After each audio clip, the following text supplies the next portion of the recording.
I knew I had returned to the past because my name was still printed on attendance sheet too. Not circled in red, not crossed out, not followed by the word withdrawn in the registrar's narrow handwriting. Just there, halfway down the second page between Lara Chun and Omar Dostan, as if the university still believed I belonged inside its walls. In my first life, that name vanished before noon. By sunset, so did my scholarship. By the end of the week, my father had sold his taxi to cover the tuition deposit I was never allowed to use. 3 months later, he suffered a stroke while working double shifts for another driver. I spent the next 9 years telling myself that none of it had begun with a sheet of paper. I was lying. Everything had begun with attendance sheet too. Miss Aaron? The voice pulled me back into the lecture hall. I looked up. Professor Halden stood at the front beside a long folding table, one hand resting on a black wooden stamp. He was younger than I remembered. His hair was still dark at the temples, his posture unbent by the inquiry that would later end his career. His silver cuff links flashed when he turned the first attendance page toward the class. Around me, 200 first-year students shifted in their seats. Pens clicked. Bags opened. The old auditorium smelled of dust, rainwater, and the lemon disinfectant the cleaners used before orientation week. My heart pounded so hard I could feel it behind my eyes. This was September 3rd, registration validation day, 11 years before my death. The morning I had obeyed him. Professor Halden lifted the second sheet and looked directly at me. "Bring this to the verification desk," he said. The same words, the same sheet, the same faint blue crease running across the bottom corner where someone had folded it too quickly. I stood, though my legs barely cooperated, and walked down the aisle. Every step reopened a memory. His office door closing, his voice lowering, the registrar's stamp striking paper, my own hand drawing a line through my name because he said the system had duplicated my enrollment. Then the scholarship committee claiming I had voluntarily withdrawn before census confirmation. Professor Halden had called it an unfortunate clerical error. I had called him every day for 3 weeks. He never answered. Now attendance sheet 2 lay between us again. I reached for it.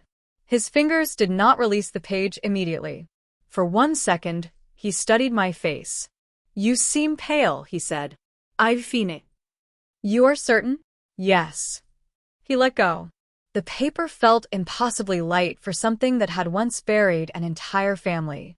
I turned toward the side exit, but his voice followed me. "Miss Aaron." I stopped. "Wait outside the verification room after you deliver it." In my first life, I had thought he was helping me. This time, I heard the order hidden inside the courtesy. I smiled without warmth. "Of course, Professor." Then I walked out carrying the future he had already decided to steal. The verification corridor was in the administration wing, 3 buildings away. Rain tapped the glass roof as I crossed the courtyard. Students hurried past beneath umbrellas, laughing about club stalls and free coffee. Everything looked unbearably ordinary.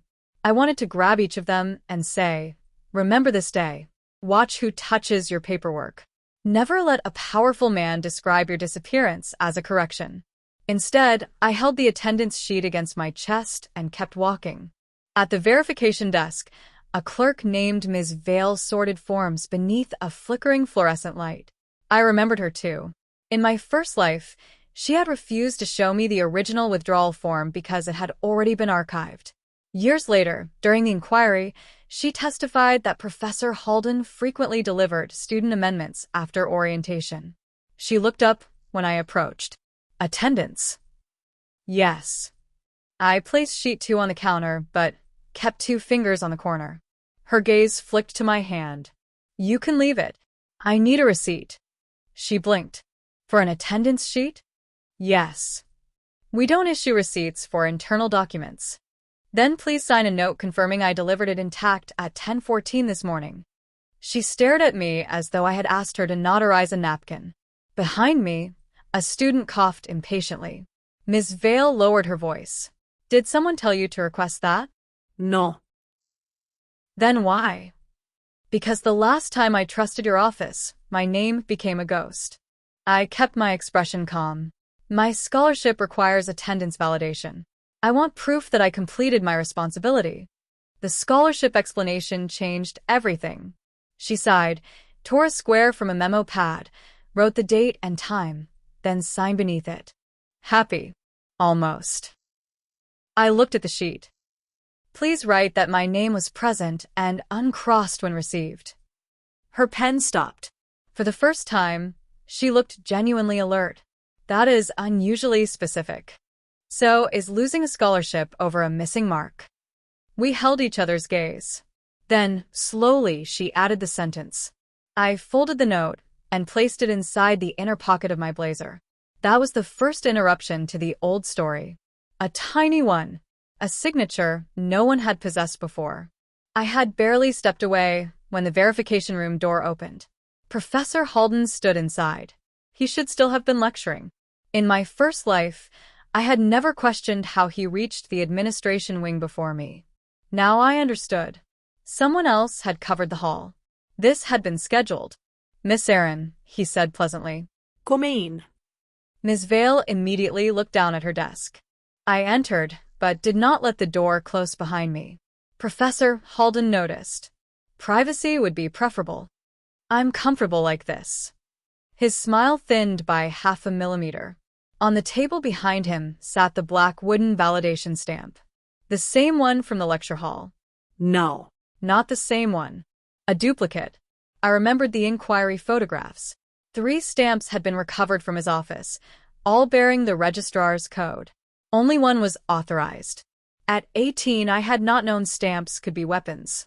At 29, I had watched a tribunal comparing pressure patterns while my father sat in a wheelchair beside me.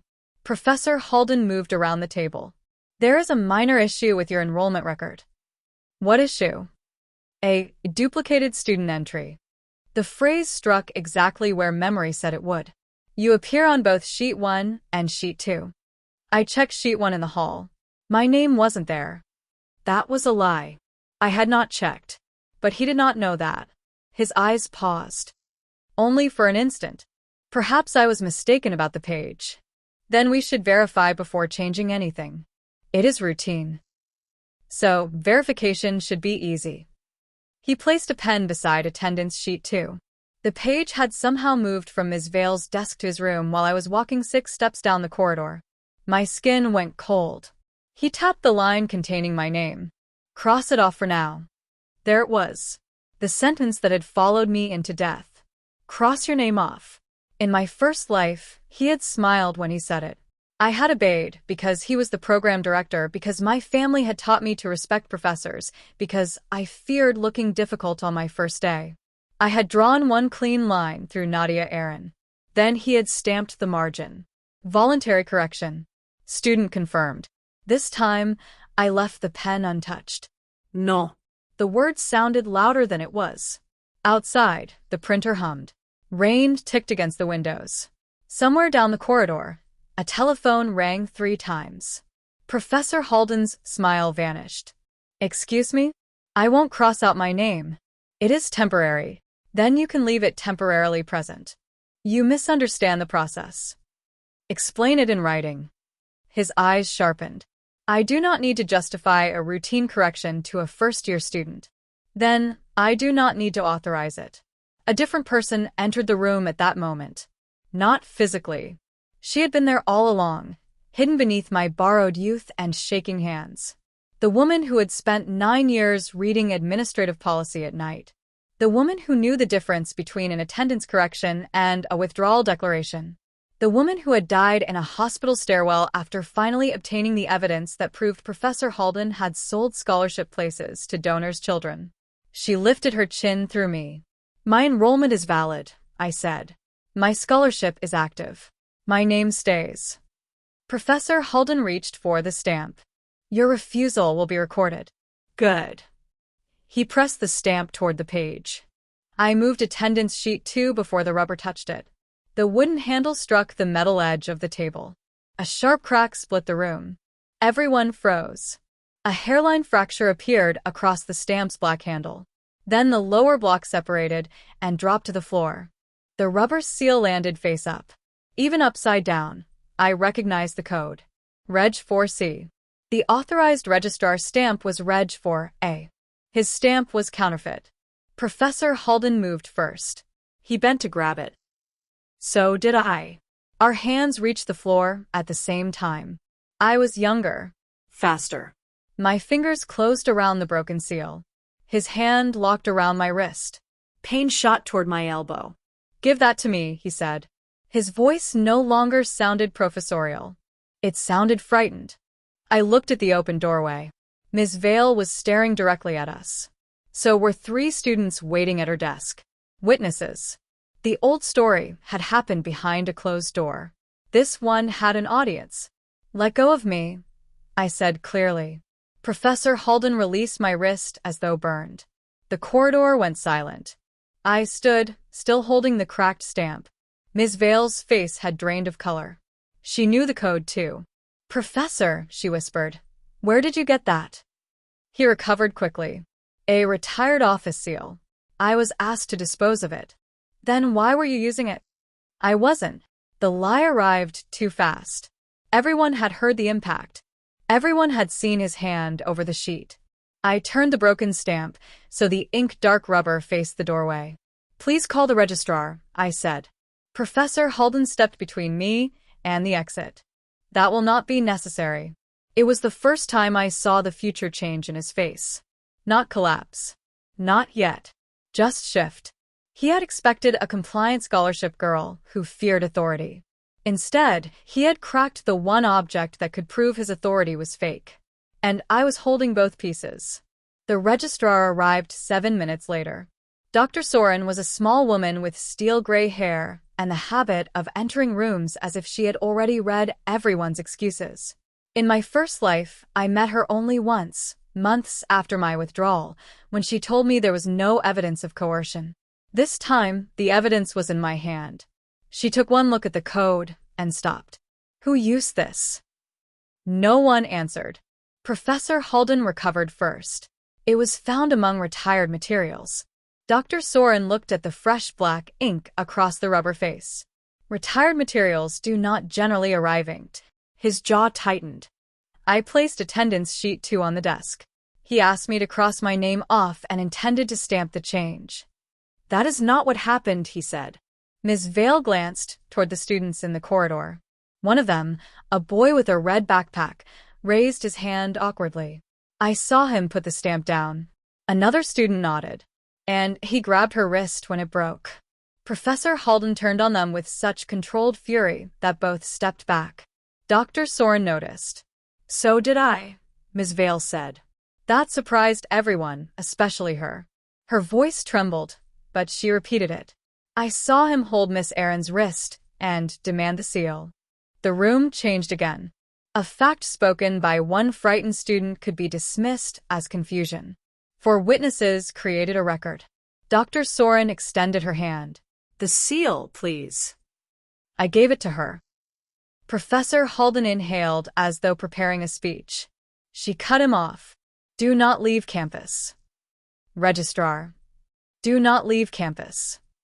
Then she looked at me. You will retain possession of the attendance sheet until I assign a clerk to copy it in your presence.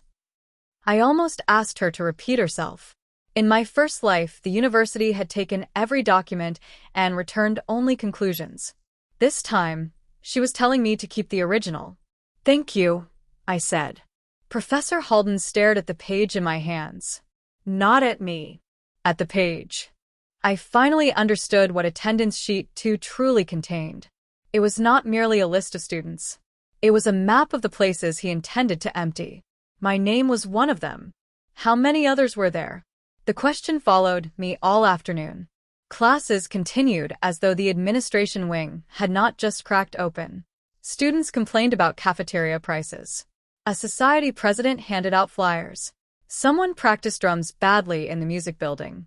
I sat through introductory biology without hearing a word. At 4:17, Dr. Soren summoned me to the registrar's office. 2 compliance officers were present. So was a university lawyer whose expensive suit made him look like he had been assembled from straight lines. Attendance sheet 2 lay beneath a transparent evidence cover. My receipt from Ms. Vale sat beside it. That tiny square of memo paper had already become important. The lawyer introduced himself as Mr. Venn. "We need a factual account," he said. No assumptions. No speculation. I almost smiled. For 11 years, assumptions were all I had possessed. Now facts were finally enough. I described the lecture hall, the delivery instruction, Professor Halden's request that I wait, the duplicate enrollment claim, the order to cross out my name, and the cracked stamp. Mr. Venn wrote, without looking up. "Had Professor Halden previously discussed withdrawing from the program with you?" No. "Had you expressed uncertainty about attending?" No. "Did you place any mark beside your name?" No. "Did you authorize anyone else to do so?" No. The repetition mattered. Each answer built a wall around my name. When he finished, Dr. Soren turned attendance sheet 2 toward me. "Do you recognize the other handwritten marks?" I examined the page. Most rows were clean. 6 names had tiny pencil dots beside them, almost invisible unless the paper caught the light. My name had one too. I remembered none of them from my first life except a quiet student named Sana Petrov, who disappeared after orientation and was rumored to have transferred. "What do the dots mean?" I asked. "We hoped you might know." "I don't." Mr. Venn leaned back. "Professor Halden claims they indicate incomplete identity checks." "Do they?" Dr. Soren's expression hardened. "No authorized process uses pencil dots." 6 names. 6 possible victims. A cold thought entered my mind. "Check sheet 1. They looked at me. He told me I appeared on both pages. Maybe the marks are on sheet 1 too. Dr. Soren called the lecture hall supervisor. Attendance sheet 1 had vanished. That was the second pattern interruption. Until that moment, everyone had treated the cracked stamp as an isolated irregularity. A missing first page turned irregularity into design. The compliance officers left immediately. Mr. Venn stopped writing. Dr. Soren stared at the 6 pencil dots. I stared at my own name. In the first life, I had been removed so cleanly that even I began wondering whether I had misunderstood my scholarship conditions. Now the machinery was visible before it could finish moving. "What happens to my enrollment?" I asked. "It remains active," Dr. Soren said. "And my scholarship?" "Protected pending review." The words struck deeper than they should have. Protected. I had never heard an institution use that word about me. I nodded quickly, afraid my voice would break. As I left, Mr. Venn called after me. "Miss Aaron." I turned. "Do not discuss the investigation publicly." "Am I permitted to contact the other marked students?" His pause answered before he did. "We would prefer that you did not." Prefer. Not prohibit. I walked out knowing exactly what I would do next. Sana Petrov was in my chemistry tutorial the following morning. She sat in the back row with a green scarf looped twice around her neck despite the warm room. In my first life, I remembered her because she lent me correction tape once. 3 days later, her seat was empty. After class, I caught up with her near the stairwell. "Sana?"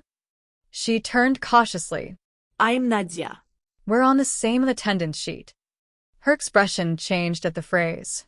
Not confusion. Fear. "Did Professor Halden speak to you yesterday?" I asked.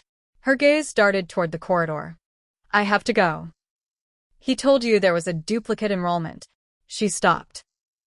"That was enough." "He asked you to cross out your name?" I continued. Her eyes filled instantly. "How do you know?" "Because he asked me to." Sana pressed one hand against the wall. "I did it." The 3 words came out as a whisper. My stomach dropped. "When?" "Yesterday afternoon." "Did he stamp it?" "Yes." "Did you sign anything else?" "He said it was a temporary correction."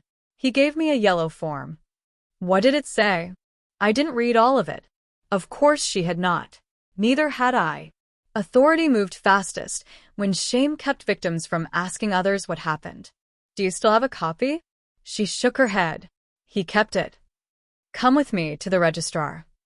Panic flashed across her face. "No." "Sana?"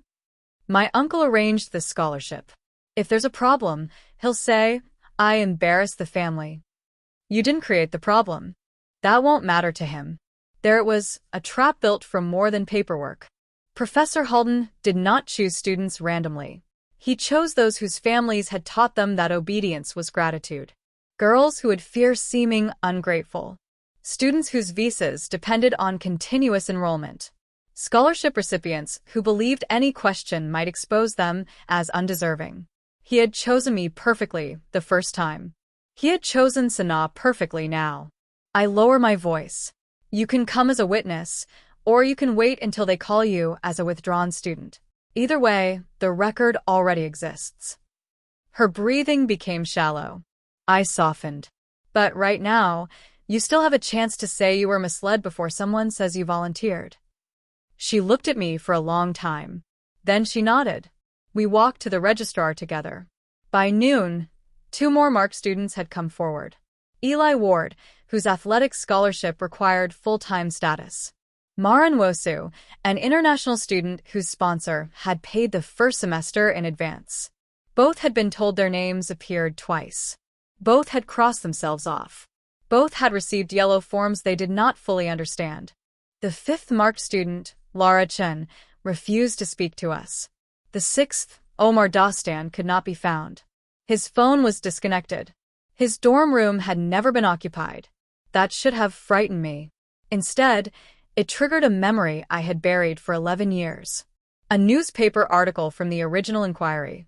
A donor's son had entered the program after a late scholarship vacancy, opened during orientation week. His name was Victor Dostan, not Omar. Victor. I ran back to the registrar's office. So quickly, I nearly collided with a trolley. Dr. Soren was in a meeting, but I insisted until Mr. Venn came out. What happened? He asked. Omar Dostan may not exist. His expression went still. I explained the remembered name, without revealing how I knew it. I saw a donor list online before applying. I lied. Dostan Foundation. The founder's son is Victor. Mr. Venn asked an assistant to verify the admissions database. Omar Dostan existed on attendance sheet too. Victor Dostan existed in the applicant portal. Both records used the same date of birth. The same home address. Different scholarship statuses. One was a placeholder. One was waiting to inherit the vacancy. Professor Halden had not merely been erasing students. He had been preparing empty seats before the real replacements arrived. The investigation became criminal at 2:43 that afternoon. Campus security sealed his office. The university suspended his system access. An external auditor was called. Students received a vague email about temporary administrative restructuring. And Professor Halden disappeared. Not from campus. From sight. No one saw him leave the administration wing. His car remained in the faculty garage. His phone rang unanswered. By evening, rumors spread faster than official facts. Some said he had collapsed. Some said he had been arrested. Some said a student attacked him with a stamp. That last version reached me in the cafeteria. Hannah Becks, a journalism student I had met only that morning, dropped her tray across from mine. Apparently you cracked a professor's skull with office equipment. Ist zerrt her. She grinned. Relax. I know that isn't true. How? The rumor says the stamp was brass. Registrar stamps are rubber mounted on wood. You know a lot about stamps. I know a lot about people who lie badly. She pushed a sealed yogurt toward me. You haven't eaten. I had not noticed. The simple kindness almost undid me. In my first life, scandal isolated me. People avoided the girl who lost her scholarship because they assumed I had done something reckless. This time, the truth had surfaced early enough for strangers to stand near me without fear. I opened the yogurt. Hannah lowered her voice. The student paper received an anonymous message 20 minutes ago. My spoon stopped. What message? Attendance sheet 1 is in the old theater archive. Who sent it? Blocked address. Did you tell security? I told you first. Why? Because the message ends with your name. The cafeteria noise faded. What exactly does it say? She opened her phone and showed me a screenshot. Sheet 1 was never lost. Halden hid it where the university stores performances. Ask Nadia Aaron why her name had to stay on sheet 2. The sender did not merely know about the investigation. They knew about me. And they wanted the story to become public before the university controlled it. That was when I understood Professor Halden was not the only person rewriting attendance. Someone else had been waiting for his stamp to crack. The old theater archive sat beneath an auditorium no one used anymore. It should have taken 10 minutes to reach. It took 40 because the university locked the building the moment campus security heard about the anonymous message. Hannah argued with a guard while I called Mr. Venn. Mr. Venn called Dr. Soren. Dr. Soren arrived with 2 compliance officers and a face that suggested she had already canceled someone's career. No student enters first, she said. Hannah folded her arms. The message came to the paper. And now it belongs to the investigation. That is not how journalism works. It is how potential evidence works. They stared at each other. I would later learn that Hannah considered any closed door a personal insult. At that moment, I was grateful when Dr. Soren won. Security entered the archive at 6:12 in the evening. They found attendance sheet 1 inside a box labeled Spring Musical, Props. But that was not all. The box contained 12 attendance sheets from previous years, each folded around a yellow correction form. Most names had been crossed out. Each correction bore the same counterfeit code, Reg 4C. The cracked stamp's history stretched back at least 7 years. I watched from the corridor as the officers carried evidence bags upstairs. 12 sheets. Dozens of names. Lives reduced to lines struck through in black ink. My knees weakened. Hannah caught my elbow. You okay? No. It was the most honest answer I had given all day. In my first life, I thought my tragedy was singular. That belief had made it intimate, almost shameful. If I alone had been removed, perhaps I alone had failed to protect my place. But there had been dozens, maybe hundreds. Students who went home and told their families they had misunderstood the offer. Students who borrowed money for programs they were suddenly barred from attending. Students who blamed themselves because a respected professor assured them they had signed willingly. I saw my father's taxi keys on the kitchen table. I heard him say, "We'll manage." We had not managed. We had survived until survival broke him. My vision blurred. I turned away before the officers could see me cry. A man stood at the far end of the corridor. Tall. Navy coat. Silver hair at the temples. He watched the evidence boxes pass without moving. I knew him. Not from university. From the tribunal 11 years later. Dean Marcus Vale. At the original inquiry, he claimed the administration had no knowledge of Halden's actions. He retired with full honors 6 months before the findings were published. Now he was still deputy dean. Still powerful. Still early enough in the story to pretend surprise. Our eyes met. He did not recognize me. Why would he? To him, I was one scholarship student among many. But I recognized the slight tightening beside his mouth. He was not shocked by the boxes. He was calculating their weight. Then he walked away. "Hannah," I whispered. She followed my gaze. "Deputy Dean Vale? You know him. Everyone knows him. He signs half the university's donor agreements." Donor agreements. The replacements. Professor Halden might have operated the stamp, but someone had to benefit from the empty seats. I looked toward the staircase, where Vale had disappeared. The cracked stamp was not the center of the scheme. It was only the tool left in the hand of the person easiest to sacrifice. By morning, Professor Halden returned to campus with a lawyer. The university placed him on administrative leave. His photograph vanished from the program website before breakfast. Students refreshed the page and watched history being edited in real time. At 10, an official email confirmed irregular record management practices. At 10:15, Dean Vale addressed the media outside the administration building. He spoke solemnly about transparency. He praised Dr. Soren's quick response. He described Professor Halden as a trusted colleague whose alleged actions, if substantiated, would represent a profound breach. Then he announced an independent review chaired by his own office. I nearly laughed. A fox had volunteered to audit the feathers. Hannah stood beside me among the reporters. He's good, she murmured. At lying? At sounding wounded by things he probably approved. I looked at her. She shrugged. You were thinking it loudly. After the press conference, Dean Vale approached me. Cameras followed. He stopped at the perfect distance, close enough to appear compassionate, far enough not to seem threatening. Miss Aaron, he said, I am deeply sorry your first week has been disrupted. My enrollment is still active. Of course. And the other students? Our review will protect every affected individual. The same word Dr. Soren had used. But from him, it sounded rehearsed. He placed one hand over his heart. You have shown remarkable courage. A camera shutter clicked. There it was. The photograph he wanted. The benevolent dean standing beside the brave scholarship girl. I smiled for the cameras. Then I said, will your office publish the names of donors whose relatives received seats after MARC students withdrew? His expression did not change. The reporters did. Microphones lifted. Dean Vale lowered his voice. That question assumes facts not yet established. Then the review can establish them. We must respect privacy. Whose? For half a second his eyes went cold. The cameras caught only his smile. All students, he said.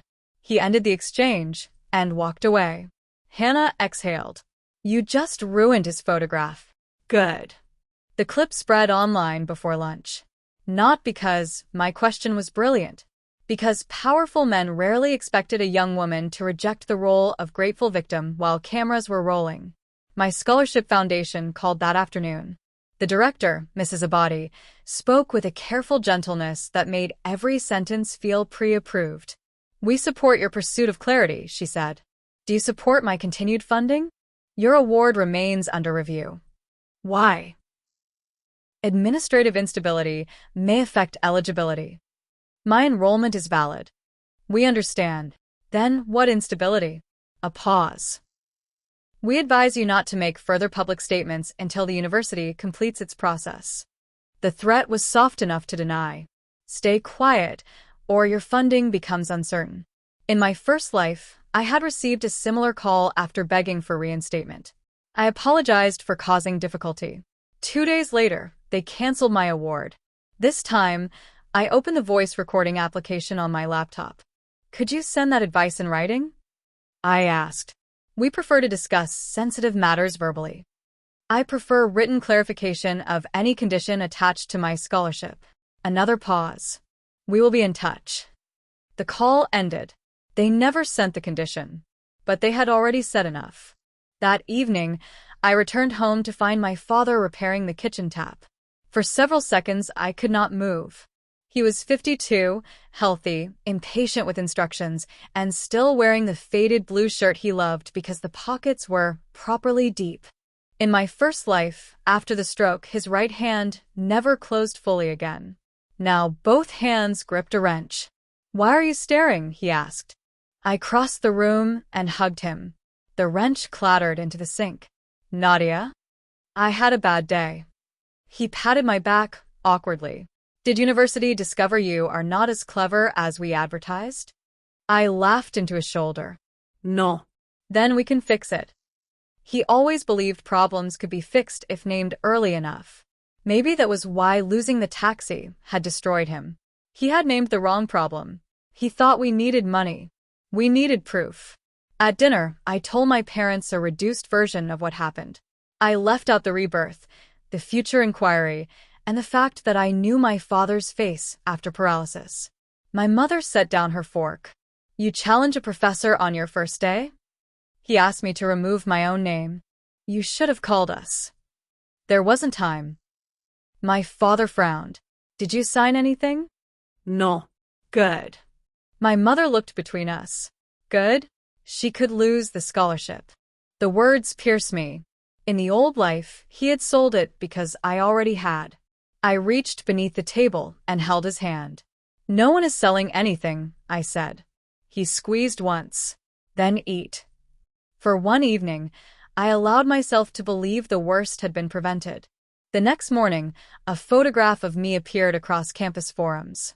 I was standing outside the old theater archive beside an evidence box. The caption read, "Student at Center of Records Scandal accessed restricted material before security arrived." The image had been cropped. Dr. Soren and the compliance officers were outside the frame. Within an hour, anonymous accounts accused me of planting attendance sheet 1. By noon, someone posted that my father owed gambling debts and I had fabricated the scandal to secure emergency funding. My father had never gambled in his life. By 2, a forged email circulated in which I supposedly offered to make the issue disappear if the university guaranteed my scholarship. Pattern interruption. The story changed from corruption to credibility. The evidence remained real, but now every conversation began with whether I had manipulated it. Dean Vale issued a statement expressing concern about unauthorized student involvement. Professor Halden's lawyer demanded that I be investigated. The Scholarship Foundation suspended my next payment pending review, and attendance sheet 2 vanished from the registrar's evidence cabinet. Dr. Soren called me into her office at 6 that evening. The transparent evidence cover lay empty on her desk. Only Ms. Vale's signed receipt remained. "I secured it personally," she said. "Who had access?" "4 people. You, Mr. Venn, 2 compliance officers, and authorized executive staff. Dean Vale." She did not answer. She did not need to. The original sheet was gone. The university still had scans, but scans could be questioned. Pencil dots could be called artifacts. Ink color could not be tested properly. Indentations from removed forms could not be examined. Someone had stolen the physical map. I should have panicked. Instead, I remembered my first request at the desk. A receipt stating that my name was present and uncrossed. Then I remembered something else. When the stamp cracked, a student in the corridor had been holding his phone. The boy with the red backpack. I had assumed he was messaging someone. What if he had recorded everything? "Find the witnesses," I said. Dr. Soren looked exhausted. "Security already took statements. I need their names. I cannot release student information." "Hannah can." The student paper posted a request at 7:30. "Were you outside the verification room during the registration incident? Contact us confidentially." At 8:12, the boy with the red backpack responded. His name was Theo March. He had filmed 43 seconds. Not the entire confrontation. Enough. The video showed Professor Halden pointing to my name, the counterfeit stamp descending, my hand pulling the paper away, the handle cracking, and the seal falling face up. More importantly, the final frame captured attendance sheet 2 clearly enough to see all 6 pencil dots. Theo had not posted it because he feared disciplinary action for filming in an administrative area. Hannah promised source protection. I promised nothing. I simply looked at the frozen image of my uncrossed name and realized the past had given me another witness. A camera could lie when cropped. An unbroken sequence was harder to bend. We did not release it immediately. That was Hannah's idea. "Everyone expects you to defend yourself tonight," she said. "Vale expects it most. So we wait while the rumor spreads?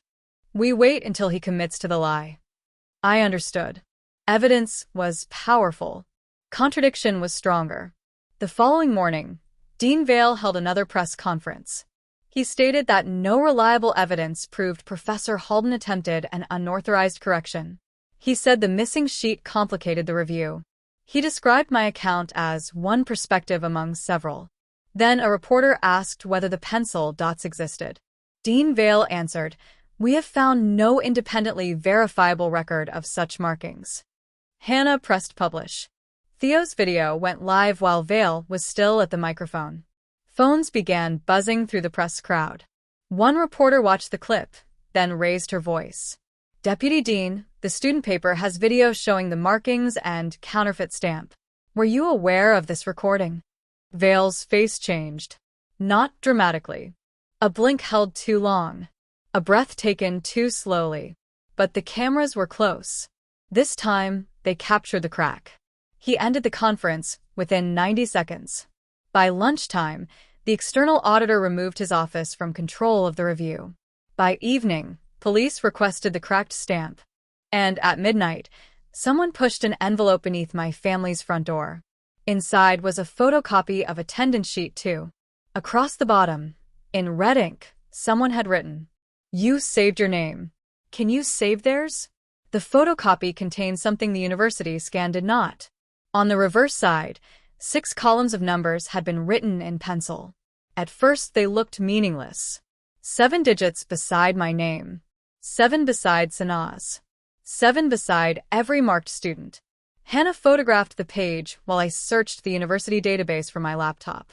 Student numbers were 8 digits. Application numbers were 10. Donor account codes were 6. Nothing fit. Then my father walked into the kitchen, glanced over my shoulder, and asked, "Why are there phone extensions on your paper?" I turned. "What?" He pointed to the first 3 digits. University exchanges often use 4-digit internal extensions after the campus prefix. These look like extension plus room code. I stared at the numbers again. He was right. Each 7-digit sequence could split into 4 and 3. An extension. A room. We called the first number from a blocked phone. A recorded voice answered. Advancement Office, Legacy Giving. The room code matched the executive wing. The second number led to corporate partnerships. The third connected to a foundation liaison. Every marked student had been paired with a donor-facing office. Not random vacancies. Reserved exchanges. Each crossed-out student created a seat that someone in advancement could promise elsewhere. The scheme was not Professor Halden's private corruption. It was an admissions marketplace hidden inside attendance administration. The red message asked whether I could save the others. I finally knew what theirs meant. Not only the 5 students marked beside me, all the names on 12 years of sheets. Hannah wanted to publish immediately. Dr. Soren wanted the photocopy transferred to police. Mr. Venn wanted us to stop touching anything. I wanted to know who had pushed it beneath my door. The answer arrived at 3 in the morning. My phone lit with a message from an unknown number. Old East Gate. 540. Come alone if you want the original. The wording was exactly dramatic enough to be dangerous. I did not go alone. I also did not tell the university. At 5:38, I stood beneath the broken clock at the Old East Gate while Hannah waited inside a parked car across the road, and my father watched from a cafe that had not yet opened. Dr. Soren had been informed only that I might receive evidence. She hated the plan, which reassured me that it had not been designed by the institution. Mist clung to the iron fence. At 5:41, a woman in a beige coat approached, carrying a grocery bag. Ms. Vale. The clerk from the verification desk. She stopped 3 meters away. You brought people. You told me to come alone. That made bringing people necessary. For the first time, she almost smiled. Then she looked over her shoulder. I don't have much time. You sent the anonymous message to the paper. Yes. You hid sheet 1 in the theater archive. No. That surprised me. Who did? Professor Halden. Why would he preserve evidence against himself? Insurance. She set the grocery bag on a stone bench. Inside lay a black ledger, 3 flash drives, and attendance sheet 2 sealed between cardboard. The original. My breath caught. You stole it from Dr. Soren's cabinet. I removed it before Dean Vale's assistant could. You could have told her. I did not know whom she reported to. That was fair. Everyone reported upward eventually. Ms. Vale gripped the bench with both hands. I have processed their corrections for 8 years. Why? Because at first I believed them. And later? Her face tightened. Later I had a mortgage, a sick mother, and a daughter applying here. The answer was neither noble nor monstrous. It was ordinary. That made it worse. How many students? I asked. I don't know. You kept the ledger. Halden kept it. I copied it. What do the entries show? Scholarship removals, replacement applicants, donor pledges, authorizing initials. Vale's. Sometimes. Whose others? She looked directly at me. People whose names are on buildings. The mist suddenly felt colder. Hannah stepped out of the car despite our plan. Ms. Vale flinched. She stays, I said. You don't understand what they can do. I understand what silence already did. Ms. Vale's eyes filled, but her voice remained steady. Your name was not supposed to be targeted. The sentence stopped me. What? You were added late. By whom? Dean Vale. Why? He needed a vacancy for Victor Dostan. Omar was the placeholder.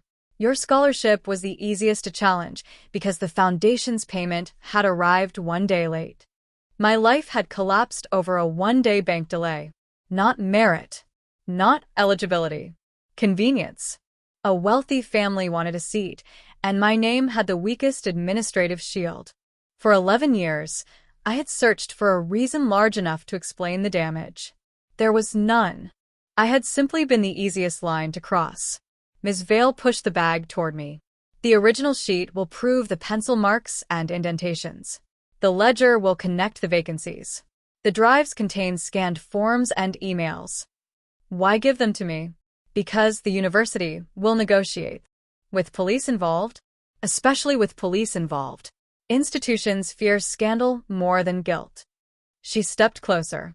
You still have something they need. What? Face the public believes. I hated the sentence because it was true. The university had already tried to turn me into both symbol and suspect. Ms. Vale was asking me to become something else, a witness who refused to be managed. Come forward with us, I said. She shook her head. They will destroy my daughter. They may destroy her anyway. She has not done anything. Neither did Sana. Neither did I. The words landed between us. Ms. Vale looked toward the pale horizon. Then she said, "Give me 1 day." She walked away before I could answer. At 6:10, we delivered the evidence to a police financial crimes unit through an external solicitor Hannah's editor trusted. We made 3 verified copies first. 1 went to Dr. Soren. 1 went to the student paper's legal counsel. 1 stayed in a bank deposit box under my father's name. Redundancy was not paranoia anymore. It was survival. By midday, the Black Ledger had names. 37 scholarship students removed over 8 years. 31 replacement admissions. 14 major donations made within 60 days of those replacements. 7 authorizing officials. 2 were dead. 3 had retired. Professor Halden and Dean Vale were still on campus. At 1:15, police entered the executive building. At 1:22, every campus screen went black. At 1:25, the university network failed.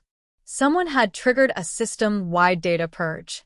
The flash drives became the only intact archive of hundreds of correction forms. That was the 3rd major interruption. The conspiracy stopped pretending to be administrative. Fire alarms sounded in the executive wing. Students poured into the courtyard while smoke drifted from a 4th-floor window. The archive server room was burning. Not the whole building. Only the room containing admissions backups. Everyone looked upward. I looked across the crowd. Dean Vale stood near the fountain, coat unbuttoned, speaking urgently into his phone. Professor Halden was nowhere visible. Then Sana grabbed my arm. He's in the library. Who? Halden. I saw him go into the lower stacks after the alarm. The lower library connected by service tunnel to the executive archive. He was not escaping the fire. He was going toward something else. I told security. They dismissed it as confusion. So Hannah and I followed. It was reckless. I knew that before we opened the service stairwell. I knew it while smoke alarms pulsed overhead. I knew it when the lower corridor lights flickered and the fire doors began closing one by one. But I also remembered dying with evidence no one saw until too late. I refused to let the story disappear into another locked room. We reached the basement records annex as Professor Halden pulled a gray case from a wall cabinet. He turned. For a second, none of us moved. Then he laughed. Not because anything was funny. Because fear had exhausted every other expression. You, he said. Hannah held up her phone. We're live. She was not. There was no signal underground. He did not know that. His grip tightened around the case. What is inside? I asked. Nothing that concerns you. My name concerned you enough to erase. You think this began with you? No. That answer unsettled him. He had expected accusation. I gave him understanding. You were the operator, I said. Vale chose the vacancies. Advancement matched donors. You made the corrections look voluntary. His face emptied. Hannah whispered, keep talking. I did. The crack stamp was your insurance too, wasn't it? Counterfeit enough for them to blame you. Authorized enough to make their scheme work. Professor Halden looked toward the closing fire door behind us. You have no idea what you are carrying. The ledger says enough. His eyes snapped back to mine. So he knew about it. Vale will say, I invented everything, he said. Did you? No. Then testify. You think honesty saves people? The bitterness in his voice sounded ancient. I tried honesty once. When? 7 years ago. The first correction. He set the gray case on a table but kept one hand on it. A donor's daughter failed identity verification. Vale told me to hold one vacancy while the appeal was resolved. One student was deferred for 48 hours. That was all. And then, the donation arrived. The appeal vanished. The deferred student never returned. You kept doing it. I objected. You kept doing it. His jaw clenched. Yes. The single word mattered more than every excuse before it. Why keep the old sheets? I asked. Because I knew one day they would need someone to blame. And you chose students first. He looked at me with naked resentment. Do you think I had power? You had enough to hand me a pen. Silence. The fire door began descending. Hannah moved toward it. Professor Halden lifted the gray case. What's inside? I repeated. He stared at me. Then, unexpectedly, he placed it on the floor and kicked it across. Vale's private authorizations. The case slid to my feet. Why give it to me? Because he locked me out of the network 10 minutes before the fire. He smiled without humor. I finally became a line he could cross. The fire door dropped another 30 centimeters. Hannah pulled at the emergency release. It did not move. Smoke seeped through the vent. Professor Halden pointed toward a maintenance hatch behind the shelves. Tunnel to the loading dock. You first, I said. He almost laughed again. Still cautious. Still present. We crawled through the hatch as the corridor filled with smoke. Hannah carried the gray case. I went behind her. Professor Halden followed last. Halfway through the tunnel, a metal crash sounded behind us. Then silence. I turned. Professor? No answer.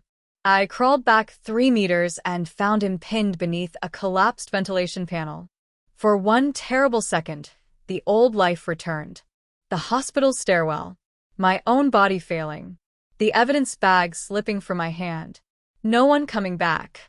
Professor Halden had ruined my family. He had erased dozens of students. He had grabbed my wrist and tried to take the cracked stamp. Every part of me wanted to leave him beneath the metal and call it symmetry. Then he opened his eyes. Go, he rasped. That decided it. I did not save him because he deserved forgiveness. I saved him because I refused to let his choices decide mine. Hannah, I shouted. We dragged the panel aside together. Professor Halden could not put weight on one leg, so we pulled him through the tunnel by his coat while alarms shook the walls. Firefighters met us at the loading dock. Cameras captured us emerging through smoke. Hannah clutching the gray case, me covered in soot, Professor Halden alive between us. Dean Vale watched from behind the police line. When he saw the case, his face finally broke completely. No kerfelblinek. No measured breath. Pure fear. Police arrested him before sunset. Professor Halden was taken to hospital under guard. The server fire was contained. The university closed for 3 days. And the gray case contained 42 signed authorizations bearing Dean Vale's initials, donor references, replacement names, and handwritten instructions to obtain student confirmation before each vacancy was processed. Obtain student confirmation. A bureaucratic phrase for handing frightened young people a pen and telling them to disappear themselves. The scandal became national news. The university council suspended 6 executives. The Scholarship Foundation reinstated my funding within 24 hours and issued a statement claiming it had always supported full transparency. Hannah laughed so hard she had to sit down. Dr. Sorand did not laugh. She forwarded the statement to investigators with records showing the foundation had threatened my payment. Ms. Vale came forward the next morning. She gave a full statement. Her daughter's application was withdrawn from consideration to avoid a conflict, a choice Ms. Vale made herself. I spent 8 years hoping silence would protect her, she told me outside the courthouse. It only taught her what I was willing to ignore. What will she do now? Apply somewhere else. Is she angry? Yes. Ms. Vale looked tired but lighter. She is also proud of me. I don't know which is harder to bear. Not every confession repaired the harm, but it stopped adding to it. Professor Halden agreed to cooperate after surgery on his leg. His testimony confirmed the entire system. He did not ask me to visit. I went once anyway. He lay in a private hospital room with one wrist cuffed to the bed rail. The television showed muted coverage of Dean Vale entering court. Professor Halden looked older than he had 2 weeks earlier. You came to hear an apology? He asked. No. Good. I don't have one large enough. I sat near the window. Why did you target me personally? I didn't. The answer still hurt despite already knowing it. He saw that. You want hatred to be specific, he said. It makes the damage feel meaningful. You saw my name? Yes. You saw my scholarship? Yes. You saw that crossing me out would benefit someone else? Yes. And you did it. He looked away. Yes. That was enough. Not satisfying. Not healing. Enough. As I stood to leave, he said, Why did you pull me from the tunnel? I considered lying. Instead, I told him the truth. Because I already lived one life shaped by what you chose. I wasn't giving you another decision. He frowned, not understanding. He never would. I left him with the confusion. The formal review took 6 months. For the students affected that year, the university restored enrollments immediately. Sana remained in the program. Eli kept his athletic scholarship. Mara received a written guarantee that her visa status would not be harmed. Laura Chen eventually admitted she had also crossed out her name, then hidden the yellow form because she feared her parents would blame her. Victor Dostan never attended a class. His family publicly denied knowledge of the arrangement. Financial records suggested otherwise. Their foundation withdrew its naming pledge, and the half-finished Dostan Innovation Center stood behind construction fencing for the rest of the year, like a monument to interrupted influence.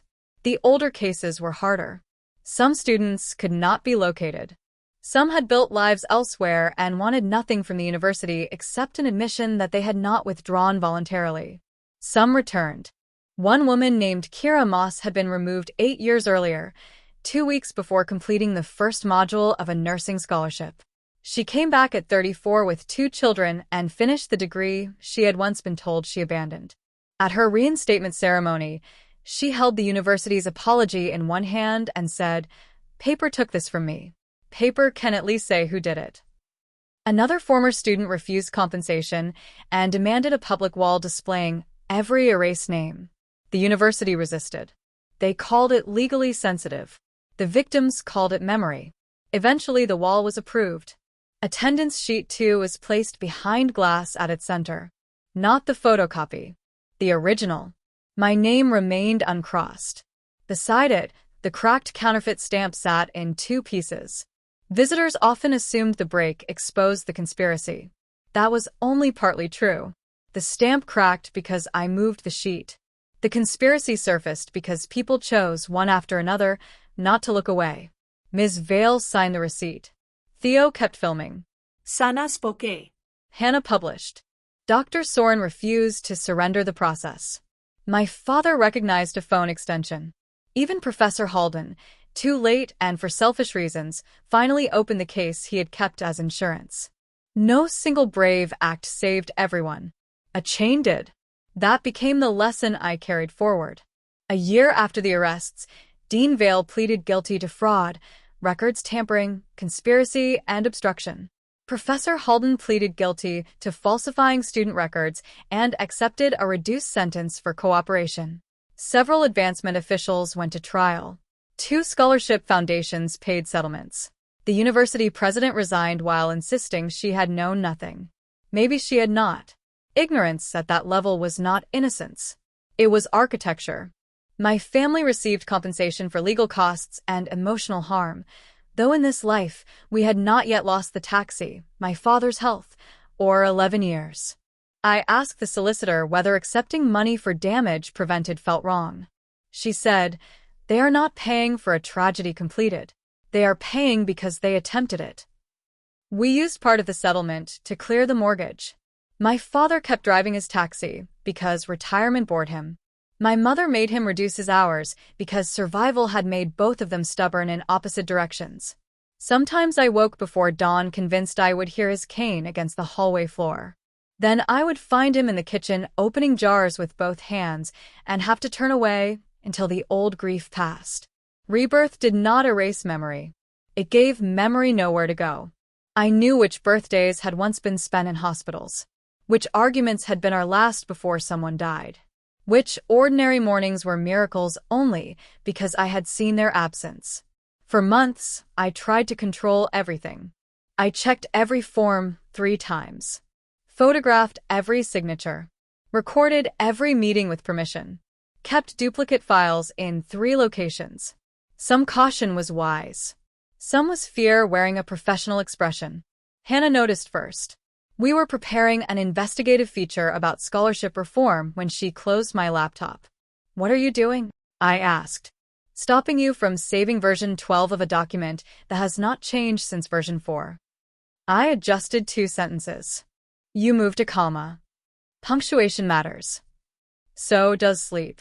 I reached for the laptop. She held it away. "You know the sheet is safe now." "This isn't about the sheet." "I know." Her voice softened. That was the problem with real friends. They sometimes understood the sentence underneath the one you chose. I looked at the dark window beside us. "I keep thinking there's another correction I haven't noticed." "There will be." Ist certa her. She shrugged.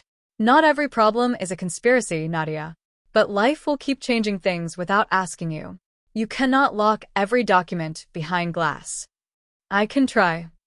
"And you'll miss your actual life while guarding the paperwork." The words hurt because they were accurate. In my first life, obedience had erased me. In the second, vigilance threatened to consume me. Both allowed Professor Halden to remain at the center. I did not want the rest of my future to be a reaction to him. So I learned, slowly, to leave some doors unlocked. Not important ones. I was reborn, not foolish. But enough. I joined the Student Advocacy Board. I studied public policy alongside data science because I wanted to understand both the rules institutions wrote and the systems they used to hide exceptions. Hannah became editor of the student paper and developed an alarming ability to make administrators answer emails by copying exactly the right journalist.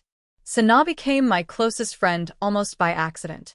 Our friendship did not begin with instant trust. It began with shared walks to the registrar, then coffee after hearings, then late-night study sessions where neither of us mentioned the case for hours. One evening, she asked why I had known what Halden would say before he said it. I told her I had seen men like him before. That was true. She did not press. Years later, when I finally told her the impossible truth, she listened in silence and asked only one question. Did I disappear in the other life too? Yes. Did you look for me? No. The admission shamed me. She took my hand. You were trying to survive. So were you. Then this time we found each other earlier. That was Sana. She could turn grief without pretending it had another side. For years after attendance sheet 2, we graduated together. The ceremony was held in the renovated East Auditorium. The old theater archive had been converted into a records ethics center, a phrase so bland it almost concealed the battles required to create it. My father wore a suit he complained was too tight across the shoulders. My mother cried before my name was called, during my name, and after my name, then denied all 3 incidents. When I crossed the stage, Dr. Soren handed me the degree.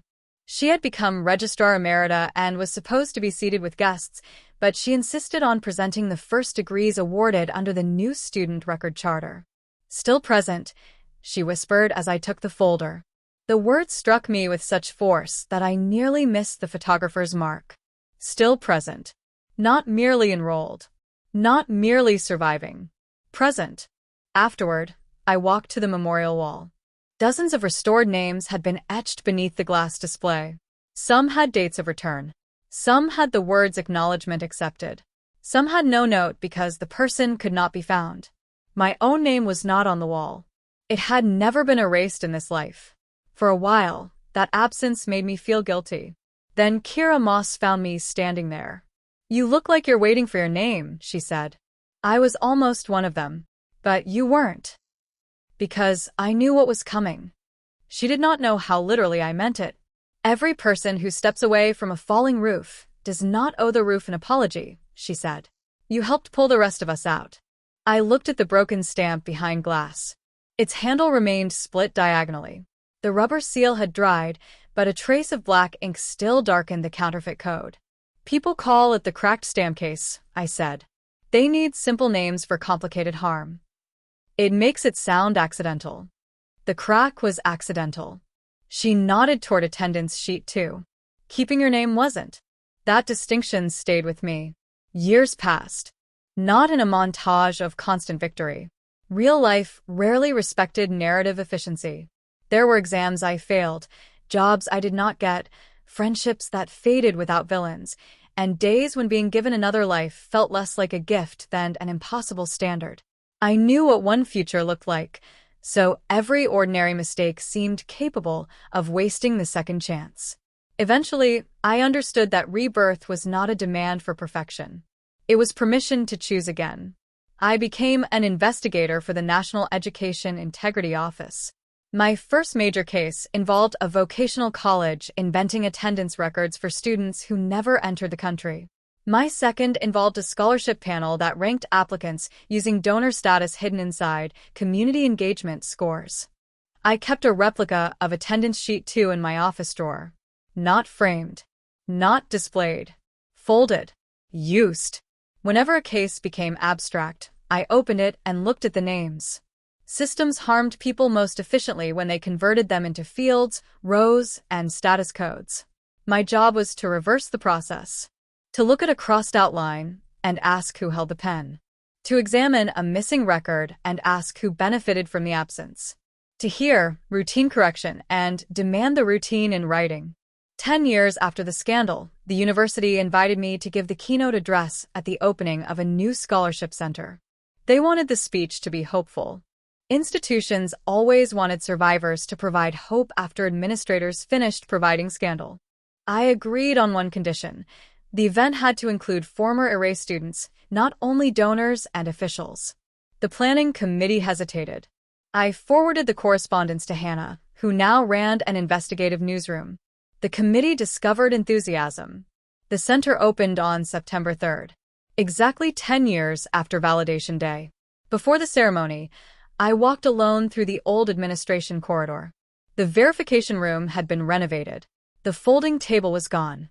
The doors contained glass panels that could not be covered during student meetings. Every correction required 2 staff signatures and automatic notice to the student's personal portal. No system was incorruptible. But opacity was no longer presented as professionalism. A young student stood at the counter arguing with a clerk. "My surname is wrong," she said. "It's missing a hyphen." The clerk turned the screen toward her. "You can review the correction before I submit it." The student checked carefully. No one rushed her. No one handed her a pen and described obedience as convenience. I continued down the hall.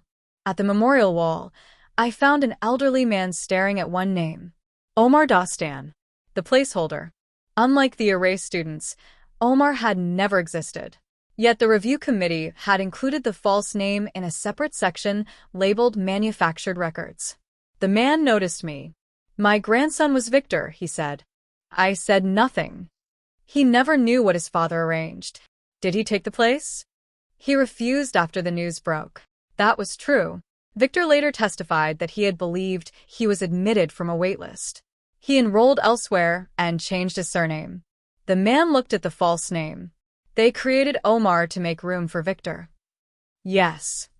An invented child used to erase real ones. The sentence was more honest than anything the Dostan Foundation had published. He placed a small white flower beneath the display. For whom? I asked. All of them, he said. Then he left. The keynote hall filled by noon. My parents sat in the first row. My father had finally sold the taxi, this time because he wanted to, and spent retirement giving unsolicited route advice to every driver he met. My mother still carried printed copies of all my articles in a folder large enough to injure someone. Sanaa sat beside them with her daughter on her lap. Hannah occupied the aisle seat, already typing notes even though she had promised not to work.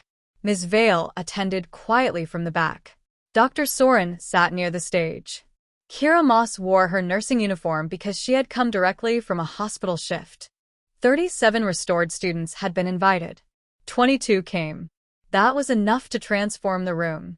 Dean Vale's name was never spoken in the opening remarks. Professor Halden's appeared only in the official history panel. The university preferred to focus on reform. When my turn came, I carried no prepared speech to the lectern. Instead, I held a blank attendance sheet. The audience quieted. 10 years ago, I began. A professor handed me a page and told me to cross off my own name. No dramatic music followed. No gasp swept the hall. Most people knew the story. I used to think the most important moment was when I said no. It mattered. But refusal alone did not expose what happened here. I looked toward Ms. Vale. A clerk wrote a receipt. Toward Theo, now a documentary filmmaker, standing beside a camera at the back. A student kept recording. Toward Sanaa. Another student admitted she had said yes. Toward Hannah. A reporter waited until a powerful man committed to the lie. Toward Dr. Soren. An official chose evidence over reputation. Then toward the restored students. And people who had been erased returned to say they had always existed. I lifted the blank sheet. Corruption dépend en isolation. It tells each person that their line is the only one at risk, their mistake the only one made, their shame uniquely deserved. I placed the sheet on the lectern. The answer is not a heroic individual who never becomes afraid. The answer is a record no single person controls, a process no closed office can rewrite, and a community that notices when one name disappears. My father's eyes shone. My mother had stopped pretending not to cry. I ended with the sentence Dr. Soren had given me at graduation. Education should not merely admit students. It should keep them present. The audience stood. I did not feel victorious. I felt anchored. After the ceremony, a first-year student approached me holding a folder against her chest. Ms. Aaron? Yes. She glanced around to make sure no one was listening, then seemed to change her mind and spoke louder. My supervisor told me to sign a lab correction. I don't understand. Did you sign it? No. What did you do? I asked for it in writing. I smiled. And he said I was being difficult. What do you think? She considered the question. I think he can explain it. Good. I directed her to the student advocacy office and watched her walk away without apologizing for taking up space. That was the ending I had once imagined Rebirth would give me. Not revenge. Continuation. But life had one final interruption left. That evening, after everyone departed, I returned to the memorial wall alone. The glass case stood open. A conservator was preparing to rotate the documents to protect them from light damage. Attendance sheet 2 rested on a padded table beside the broken stamp. For the first time in 10 years, the original page was not behind glass. The conservator recognized me. Would you like to see it closer? I hesitated, then nodded. She handed me cotton gloves. I lifted the sheet. The paper had yellowed slightly. The blue crease remained. 6 pencil dots still marked the chosen names. My line sat halfway down the page. Aaron, Nadia, present. I touched nothing, yet my hand remembered the pen Professor Halden had placed beside it. Cross it off for now. How easily futures hid inside temporary language. For now. Routine. Just a correction. Only a signature. People rarely surrendered their lives in one dramatic act. More often, they were asked to make a tiny mark whose meaning someone else had already decided. Beside the sheet lay the cracked stamp. The conservator picked up the separated handle. "Interesting break," she said. The wood was weakened internally. It would have cracked soon regardless. I looked at her. "What do you mean?" "Old moisture damage. See the dark grain." She pointed to a thin line inside the split. The impact finished it, but the weakness was already there. For years, people had treated the crack as a miracle. A perfectly timed accident. A symbol of fate turning in my favor. But the stamp had been weakening long before I touched the sheet. Every forged correction. Every hidden copy. Every nervous clerk. Every student who remembered. The structure had carried its fracture inside it. My refusal did not create the weakness. It exposed it. I began to laugh. The conservator looked concerned. "I'm sorry," I said. "I just learned something 10 years late." "What?" I placed attendance sheet 2 back on the padded table. That some things look unbreakable only because everyone is careful not to resist them. Outside, rain began tapping the glass roof. The same sound as registration morning. For an instant, I was 18 again, walking through the courtyard with a page pressed to my chest and 11 years of grief hidden inside a future no one else could see. Then the moment passed. I was older now than I had been when I died the first time. My father was alive. My mother was waiting downstairs to complain that I had skipped dinner. Sana had texted a photograph of her daughter drawing on a toy attendance sheet. Hannah had sent 6 messages demanding the keynote transcript. 37 stolen names had been restored. Mine had never left the page. I removed the gloves and thanked the conservator. At the doorway, I looked back once. The cracked stamp lay in 2 pieces. Attendance sheet 2 lay whole. That was how I chose to remember the story. Not that his authority broke. That I did not. In my first life, Professor Halden told me to cross off my name, and I obeyed. His stamp fell, my scholarship vanished, and my family paid for a correction that had never been ours. In my second life, he told me the same thing. I held the page. I said no. His stamp cracked.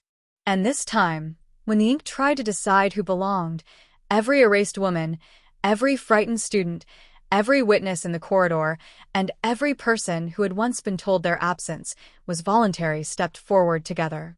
The institution had counted on silence. It had counted wrong. Because a name is not merely a line on a sheet. It is a claim. I was here. I earned this place. You do not get to remove me and call the empty space consent. I walked downstairs without locking the room behind me. The records no longer depended on one key. Neither did the truth. Epilogue. A week after the anniversary ceremony, a parcel arrived at my office with no return address. Inside was a new wooden stamp. For one breath, I was back in the verification room, watching black wood strike metal. Then I saw the engraving on the rubber face. Present. A note rested beneath it. For records that should never have needed restoring. The note carried no signature, but the handwriting belonged to Ms. Vale. I called her anyway. You received it, she said. I did. Do you hate it? I haven't decided. That sounds like you. I turned the stamp beneath my desk lamp. The handle was pale maple, smooth and uncracked. It was not an official seal. It could authorize nothing. What am I supposed to do with it? I asked. Whatever you want. That is rather the point. After the call, I tested it on a blank page. Present. The word appeared in dark blue ink. I stamped it again. Not over a name. Beside one. That afternoon, a caseworker brought me a file involving 12 apprentices whose attendance had been deleted after they complained about unsafe equipment.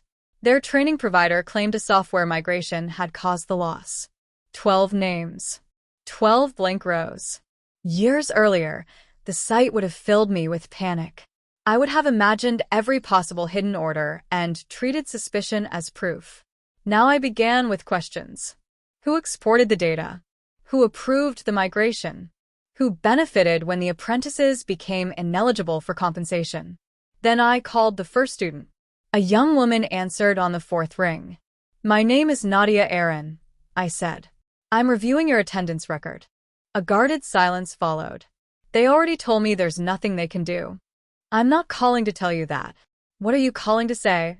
I looked at the pale wooden stamp beside my keyboard. "That your record is missing," I said. "But you are not." She exhaled shakily. For the next hour, she told me what happened. I wrote down every date, every supervisor, every person who had said the deletion was automatic. When we finished, I opened the paper file and placed one blue mark beside her name. Present. Then another beside the next apprentice. And the next. The stamp did not prove their claims. It did not replace investigation, evidence, or due process. It reminded me why those things existed. A record was supposed to reflect a person. A person was never supposed to become whatever remained after the record was altered. By sunset, 12 blue words ran down the page. Outside my window, office lights flickered on across the city. Thousands of people signed forms, entered classrooms, clocked into shifts, and trusted unseen systems to remember that they had arrived. Most systems did. Some failed. Some were made to fail. My work began wherever a blank space tried to speak louder than the person who had been there. I closed the file and placed the stamp in the top drawer beside the folded replica of attendance sheet 2. One page reminded me to question removal. The other reminded me not to confuse vigilance with fear. I switched off the lamp and caught my reflection in the dark glass. For years, I had described myself as reborn. That was true, but incomplete. Rebirth had returned my name to the page. What followed taught me how to help others keep theirs.